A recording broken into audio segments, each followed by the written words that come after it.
Saya ulang lagi ya. Misalnya Pak Arifin dawuh teng jenengan cung nak nyembelih sithik kudu maca bismillah. Kalau kamu memotong hewan harus baca bismillah. Kata harus itu apa artinya syarat sah? Sehingga kalau tidak baca tidak sah. Apa keharusan dalam makna etikanya harus baca bismillah. Jadi urusannya hanya apa? Etika atau afdoliyah. Atau kita tidak ingin kultur baca bismillah itu hilang sehingga barang tidak wajib pun kita wajibkan supaya kultur baca bismillah itu tidak hilang. Nah, Imam Syafi'i itu milih yang tidak wajib. Itu hanya urusan etika.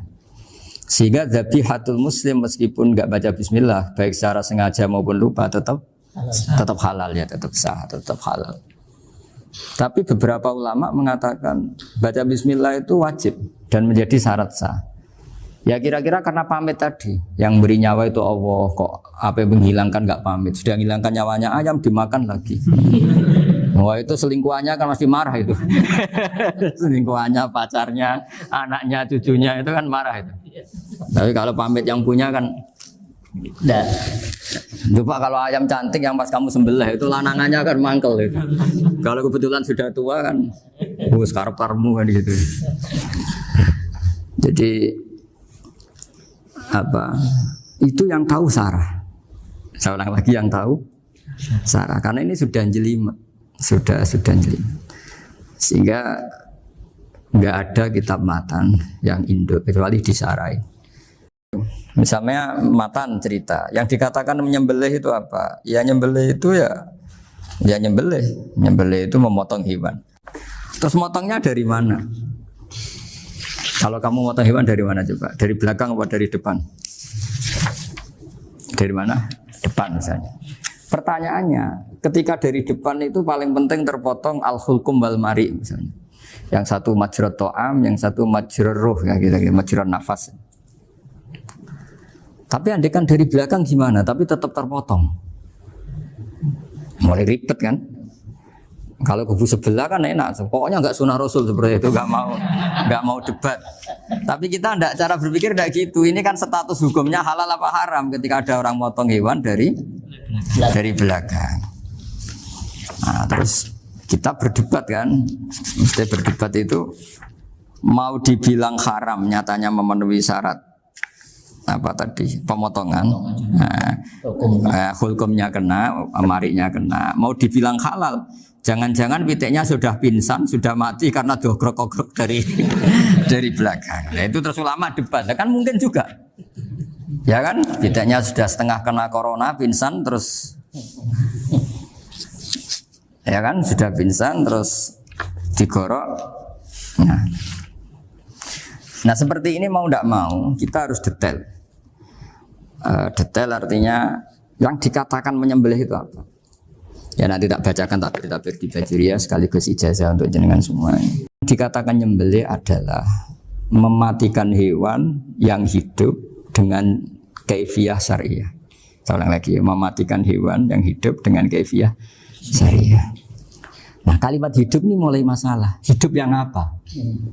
Misalnya ada hewan, saya sering kalau ngaji cerita, ada ayam jago ketandang mobil, ketabrak mobil, kejet-kejet. Enggak kamu sembelih pun 1 menit lagi pasti meninggal. Ini kan hanya koordinasi prosedur saja. Karena prosedur ayam mati harus kejet-kejet, enggak boleh enggak langsung peletes mati, enggak boleh. Nah pertanyaannya ketika kejet-kejet ini kamu sembelih, itu halal apa enggak? Wong andai kan enggak disembelih juga sudah mati. Artinya enggak penyembelihan ini kan enggak memberi kontribusi pematian, tapi enggak ngefek. Ya. Makanya terus ada perdebatan, ada hayatun mustaqirrah, ada hayatun ittiroriyah, ada harokatu masbuh. Itu kalau enggak syarah enggak bisa. Lalu pertanyaan nakalnya begini. Saya itu betul pernah ngalami itu. Ayam jago itu kan mahal, apalagi kalau Bangkok kan. Saya pas jalan-jalan sama anak saya, sama jalan-jalan mau ke pasar itu di pertolongan tuar mak. Gus sih halal toh orang, kadang tanya orang awam, halal kata saya. Gitu. Padahal andai kan tidak disembelih pasti mati.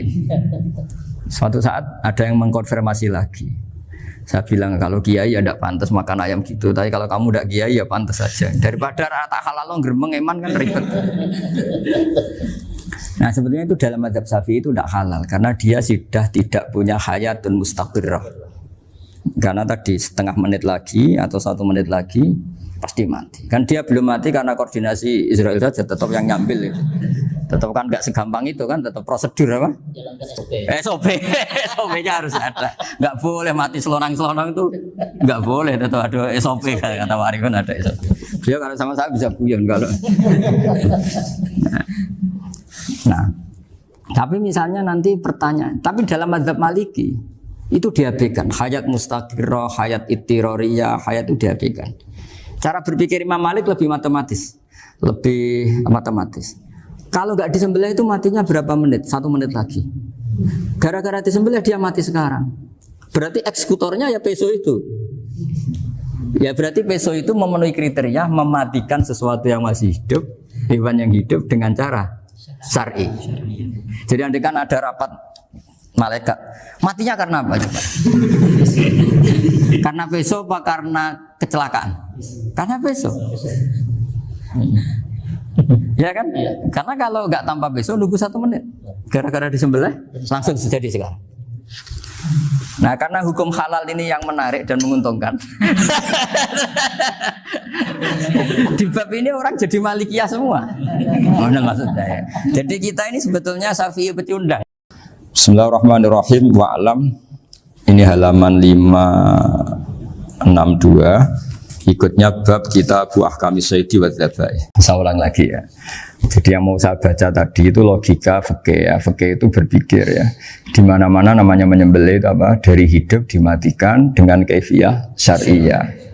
Kaifiyah syariah ini tidak boleh kamu nyontohkan harus disembelih, keliru juga. Karena untuk hewan yang berat atau hewan liar cukup dipanah asal ma'an harodama yang bisa ngalirkan apa?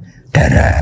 Jadi makanya saya umumkan bikaifiyatin syariah Pak Arifin kan tidak harus motong kan bentuknya. Kalau hewan liar kan atau sapi kurban liar kan, sapi kurban ucul liar kan boleh dipanah, boleh macam-macam. Nah kalau tembak bisa diperdebatkan karena ada unsur api Pak Arifin. Jadi bisa debat. Meskipun ada yang bilang boleh tapi bisa debat lagi kan?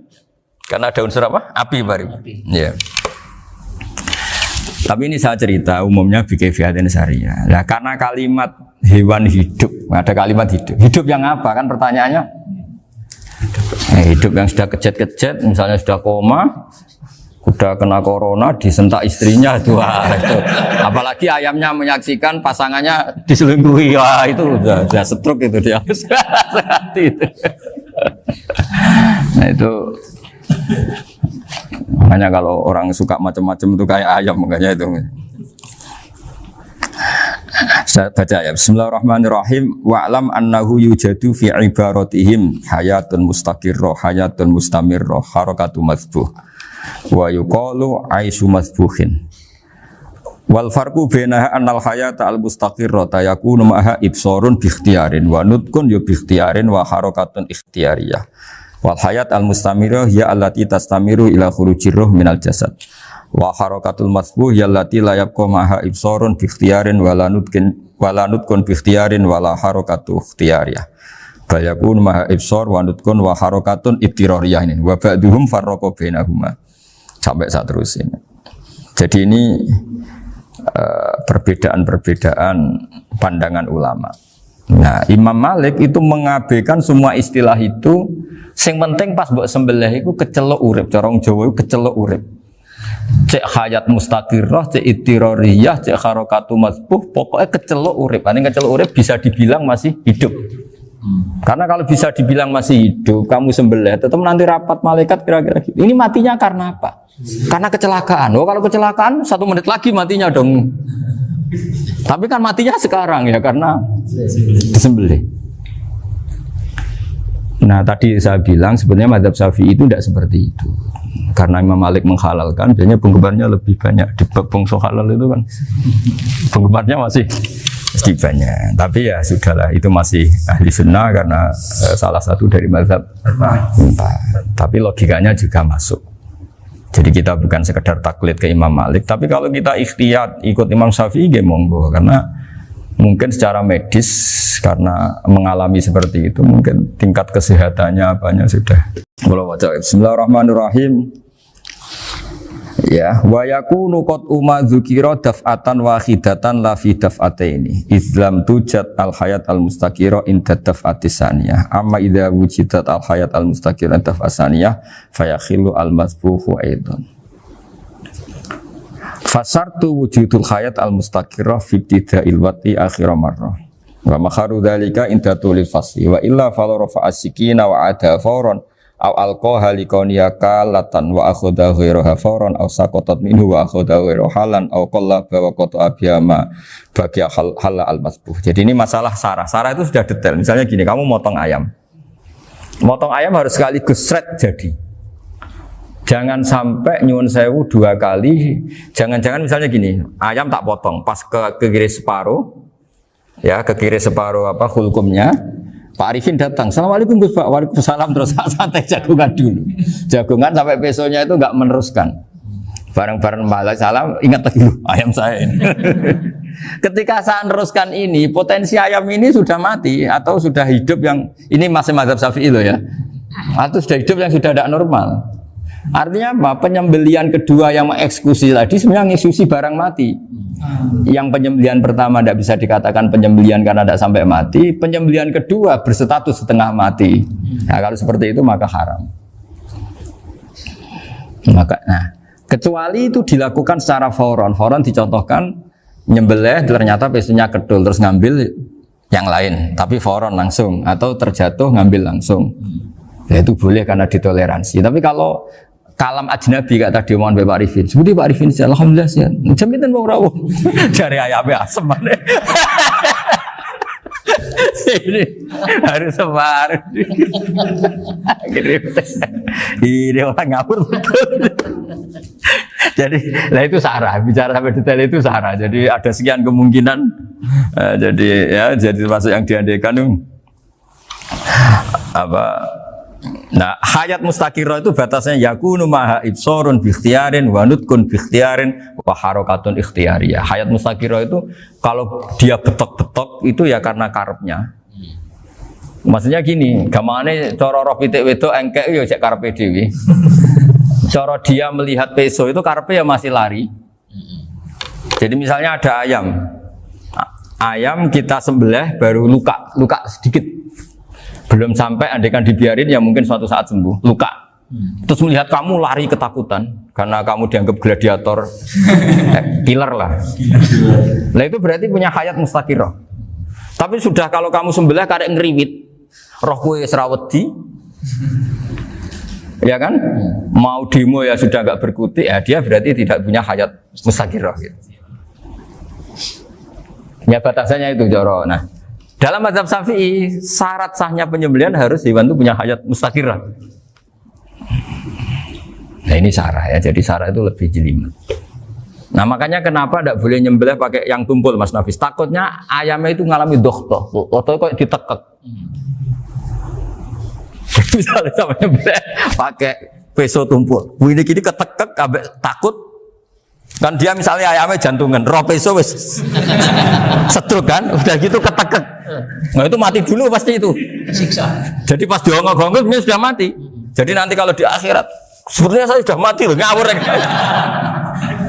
Wah apalagi nganggo keris nogo sosro, wah itu sudah gereng sakti kan diginikin dok sudah mati kan.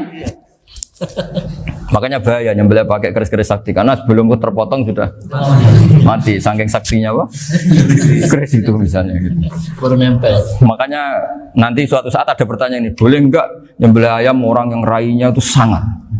Wah itu haram, kena. Oh itu mesti mati dulu. Komisen tatonan apa? Ya algojo. Iya kayak algojo. Ayamnya jenis apa? Stroke ya? Jenis penakut. Pas mau disembelih tidak mati. Jadi hati-hati ya nyembelih ayam. Jadi bismillahirrahmanirrahim wa yakunu qad umadukira daf'atan wahidatan la fi daf'ataini fa innahu yahrumul masbuh hina idi. Kalau 2 kali. Tapi 2 kali maksudnya yang 1 kali ini mengakibatkan kematian. Dikatakan penyembelihan belum sempurna, dikatakan hidup toh nanti pasti mati. Berarti tidak mengalami hayatun mustaqirah. Paham ya? Jadi ini semoga dapat barokah dari para ulama.